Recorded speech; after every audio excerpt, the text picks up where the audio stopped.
C'est pas la première fois que j'ai la chance de venir dans votre beau pays. J'ai visité également de nombreuses communes, de nombreuses villes du côté de la France.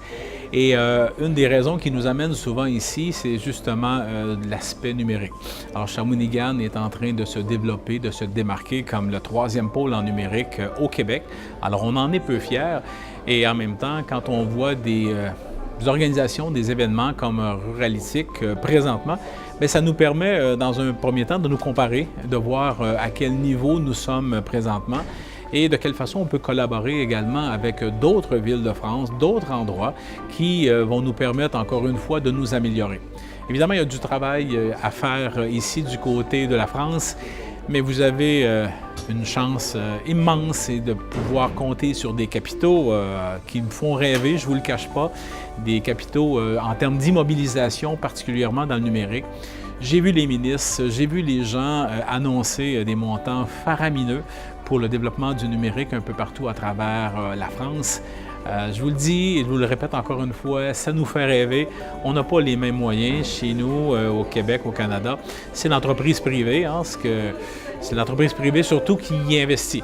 Toutefois, le gouvernement du Québec est en train de s'apercevoir que si on veut vraiment éviter la fracture numérique, on veut vraiment éviter que des régions un peu plus éloignées puissent être privées d'Internet, bien, il y a des fonds publics qui doivent également l'être. Parce que je vous rappelle que le Québec est en superficie 3 fois plus grand que la France et vous avez 8 fois plus de personnes sur votre territoire. Donc, c'est une différence assez considérable quand vient le temps d'aller rejoindre les régions les plus éloignées. Mais je pense que ce qui a été annoncé aujourd'hui et les perspectives permettent de croire et de penser que la fracture numérique va être passablement diminuée et qu'on aura maintenant le souci, la préoccupation d'éduquer nos gens au virage numérique. Et ça, il faut le faire non seulement avec nos jeunes, mais également avec nos aînés.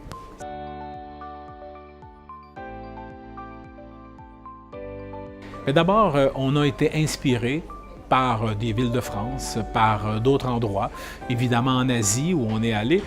On s'est inspiré beaucoup pour être capable de développer à Shawinigan un modèle qui nous ressemble, qui est unique en notre genre. Alors évidemment, quand on est en mesure de pouvoir partager également les bons coups, mais les erreurs qu'on a pu faire aussi dans le parcours, pourquoi pas pouvoir le partager? Alors on le dit, et c'est un peu l'orientation qu'on s'est donnée à la ville de Shawinigan, il faut oser, oser.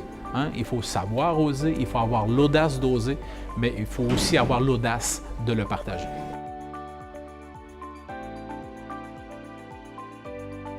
Évidemment, il y a toutes sortes d'opportunités, mais évidemment, c'est très orienté vers le technique, vers le développement des infrastructures numériques. Dans le fond, ce que je prendrais, c'est évidemment tout l'argent disponible ici pour les infrastructures. Je prendrai ça demain matin pour le Québec. Bon, malheureusement, ce n'est pas le cas, mais on est en mesure de pouvoir quand même de bien se distinguer. On a évidemment l'avantage d'une fibre optique extrêmement performante par plusieurs opérateurs au moment où on se parle. Et ça, c'est un avantage important pour nous parce que le très haute vitesse ou l'ultra haute vitesse est un incontournable aujourd'hui et va l'être encore de façon plus importante dans les années à venir.